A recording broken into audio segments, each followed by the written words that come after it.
Outra medida que tem sido falado bastante é em relação às medidas da economia, né, para melhorar a economia diante desse momento. E ontem o secretário estadual de Fazenda aqui do estado, Rafael Fonteles, ele reforçou o pedido ao ministro da Economia, Paulo Guedes, que ele amplie esse pacote econômico que já foi anunciado aí pelo governo federal aos estados e municípios. Vamos conferir o que foi que o secretário falou. Tanto pela razão de saúde da população, que é a prioritária, mas também por razões econômicas defendemos o isolamento social. Até mesmo os Estados Unidos recuaram ontem da sua posição e mantiveram o isolamento até 30 de abril. Claro que isso vai gerar uma grande recessão econômica, uma grande depressão econômica que vai atingir trabalhadores, empresas e também os estados e municípios. Por isso que a Autoridade Econômica Nacional, o Ministério da Economia, que é o único que pode se financiar, emitir moedas, emitir títulos, tem que fazer um grande pacote econômico com 3 objetivos. O primeiro e mais emergencial, garantir recursos quanto for necessário para a saúde pública, para o combate à pandemia. Depois, os recursos, né, para que as perdas de arrecadação sejam compensadas para estados e municípios, para que os serviços possam continuar existindo, né, em todas as áreas do serviço público que são essenciais para a população.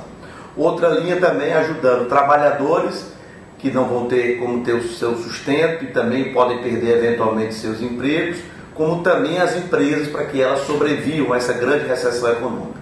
E depois, por fim, quando o combate à pandemia passar, um grande programa econômico de obras estruturantes para reavivar a economia. O mundo já passou por isso na Grande Depressão de 29, já passou por isso no pós-guerra, pós-Segunda Guerra Mundial, e a receita é a mesma que nós temos que aprender e sempre olhar para a história. Não há liberalismo que resista no momento de crise tão forte. Tem que ser o Estado com um grande programa, né, keynesiano, para ser bem preciso, para reavivar a economia no pós-crise. Então, estamos fazendo esse apelo ao Ministério da Economia que amplie o seu pacote econômico, não apenas 5% do PIB, tem que ser pelo menos 15% do PIB e de recurso novo, e tem que ser imediato. Essa parte do combate à pandemia e da questão de sobrevivência das empresas, do salário dos trabalhadores e de compensar as perdas da arrecadação dos estados e municípios também tem que ser breve, tem que ser imediato. Bom, Maiara e João, eu acho que a tendência é o governo federal entender realmente que tem que haver essa ampliação. Inclusive, ontem o Senado aprovou o auxílio emergencial de R$ 600 e também de R$ 1.200 para as mães que são chefes de família. Enfim, e infelizmente a situação do coronavírus, como os próprios gestores da saúde, os próprios profissionais da área dizem que vai piorar, então a tendência é que o governo federal compreenda essa necessidade dos estados e dos municípios. É verdade. E é aquela história, é o governo federal quem tem pano para manga numa situação como essa. Afinal de contas, ele é o responsável por ficar por grande parte da arrecadação dos tributos nacionais e também é o ente responsável aí por desenvolver políticas públicas que realmente cheguem a afetar todo o país, como nesse caso da pandemia.